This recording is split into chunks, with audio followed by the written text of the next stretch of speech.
Welcome to my YouTube channel. So আজি আপোনালোকক মই দেখাব গৈ আছোঁ আদিবাসী মহাসভা হ'ব গৈ আছে। সো 6, 7, 8, 9 তো ইয়াতে কাম প্ৰিপাৰেশ্যন হৈছে, শেষ হোৱা নাই বাৰু, কিন্তু কাম চলি আছে। আপোনালোকে চাওক। ইয়াতে আমাৰ মাংৰি ওৰাং থাকিব, ষ্টেচু থাকিব, লগতে এই গেটৰ আগফালে আমাৰ বিৰচা মুণ্ডা থাকিব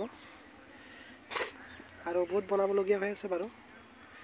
গতিকে এইটো গৈ আছে, আমাৰ আদিবাসী ভিলেজ বনাই আছে। আগতে আমাৰ পূৰ্বপুৰুষবিলাকৰ ঘৰ কেনেকুৱা আছিলে সেইটো দেখাব গৈ আছে। আৰু আমাৰ মেইনলি ক'বলৈ গ'লে আমাৰ ট্ৰাইবেলসকলৰ প্ৰথমত কেনেকুৱা আছিলে সেই সম্পূৰ্ণ দেখাব গৈ আছে এই মহাসভাত। গতিকে গাইজ আপোনালোকে আহক।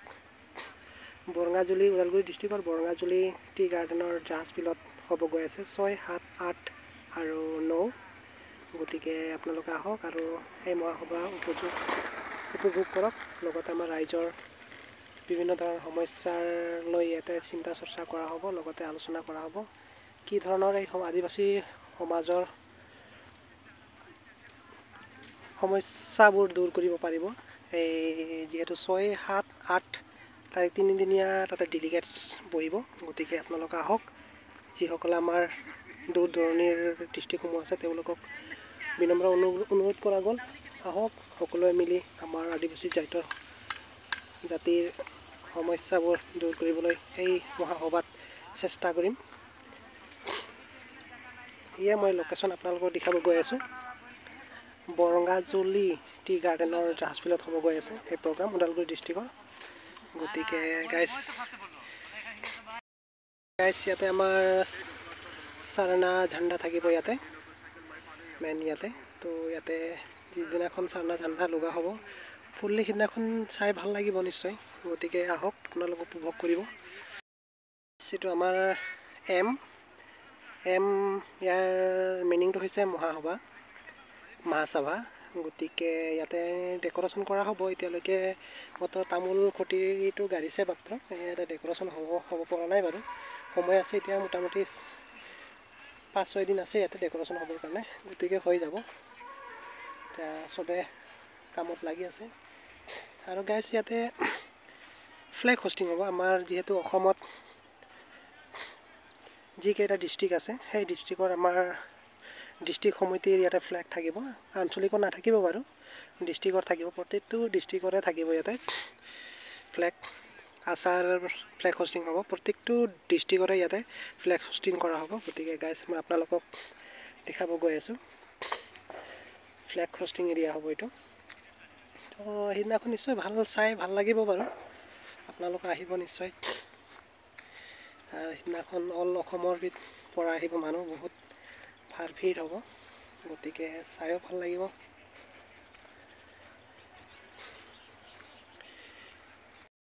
আমাৰ শ্বহীদ বিধি যিবিলাক নেকি আমাৰ জাতিৰ কাৰণে নিজৰ জীৱন ত্যাগ কৰিছে, তেওঁলোকৰ কাৰণে স্মৃতি স্মৰণ কৰা হ'ব ইয়াতে। লগতে আমাৰ জাষ্টিন দাই হওক বা তেওঁক ধৰি আমাৰ যিমান আচাৰ কৰ্মকৰ্তাসকলে বা জাতিৰ হকে যুঁজি নিজৰ জীৱন ত্যাগ কৰিছে তেওঁলোকৰ স্মৰণ কৰা হ'ব ইয়াতে, তেওঁলোকক প্ৰাৰ্থনা কৰা হ'ব। গতিকে আমাৰ শ্বহীদ বিধিৰে আমি গম পাওঁ গাইজ ফ্লেগ হোষ্টিং হ'ব। আৰু গাইজ মই আপোনালোকক আমাৰ ইয়াতে পেণ্ডেল বনোৱা হৈছে, মই পেণ্ডেলক দেখাব গৈ আছোঁ। আমাৰ পেণ্ডেল হ'ব গৈ আছে। এইটো হৈছে, মই যিখিনিলৈকে গম পাওঁ বহলটো হৈছে 200 ফুট বুলি গম পাওঁ, আৰু দীঘলটো চাগে 400 ফুট আছে নেকি। হয় 400 ফুট আছে। লগতে 100 ফুটৰ ডিষ্টেঞ্চত আছে আমাৰ ষ্টেজ।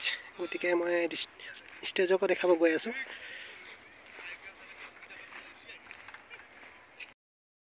মিডিল ৰাস্তা, সেই ৰাস্তাটো চাওক গাইজ আপোনালোকে। হোৱা নাই বাৰু, বহুত আছে কাম ইয়াতে, মোটামুটি লাগি যাব। এইটো আমাৰ পেণ্ডেল ষ্টেজ, আপোনালোকে চাওক আমাৰ ষ্টেজটো। এইটো আমাৰ গেট, আমাৰ আদিবাসী গাঁৱৰ মেইন গেট হ'ব গৈ আছে। লগতে এইটো আদিবাসী গাঁও আৰু তো গাইজ এইটো আমাৰ উড়িয়া সমাজৰ হয় গতিকে আপোনালোকে চাওক আমাৰ আদিবাসী কালচাৰৰ কেনেকুৱা ঘৰবিলাক থাকে এইটো আপোনালোকক দেখাব গৈ আছোঁ আগৰ পূৰ্বপুৰুষবিলাক এনেকুৱা থাকিছিল আৰু এতিয়াহে আজি এতিয়া ঘৰ দুৱাৰ ভাল হ'ব গৈ আছে হৈছে আৰু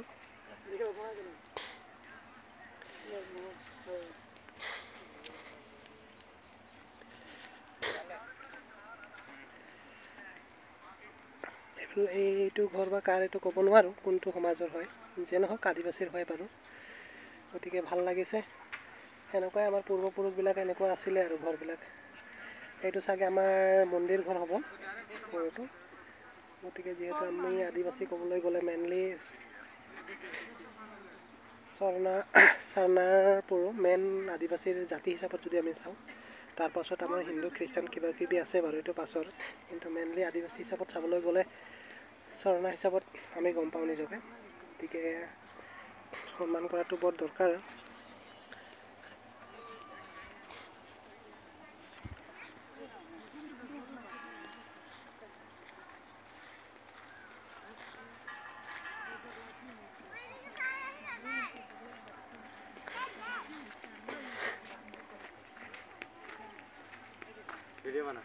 बनाए हिरो গাইজ এইটো আমাৰ মুণ্ডা ঘৰ মুণ্ডা সমাজৰ ঘৰ গতিকে গাইজ মুণ্ডা সমাজৰ মুণ্ডা আদিবাসীৰে অংশ হয় গতিকে আমাৰ মুণ্ডা সমাজৰ দেখাব গৈ আছে তেওঁলোকৰ সংস্কৃতিৰ বস্তু বাহিনীবোৰ সেইটো এইবিলাক চব গাইজ এইটো চাগে তামোল বাৰী হ'ব এইটো আমাৰ খেতি পথাৰ এইটো আমাৰ আমি আদিবাসীৰ পৰা গাঞ্জ বুলি কওঁ খেৰপুঁজি বুলি ক'ব পাৰি খেৰপুঁজি এইটো আমাৰ গৰু গোহালি গাইজ আৰু এইটো আমাৰ অকণমান দেখা পাইছে চাগে আপোনালোকে ঢেঁকী এইটো বা কি গম নাপাওঁ কি হ'ব গৈ আছে এইটো নিশ্চয় মন্দিৰৰ কিবা এটা অংশ হ'ব পাৰে এইবিলাক হ'ব গৈ আছে বিভিন্ন ধৰণৰ কলা সংস্কৃতিৰ বস্তু বাহিনী ইয়াতে দেখাব গৈ আছে আমাৰ আদিবাসী সমাজৰ গাইজ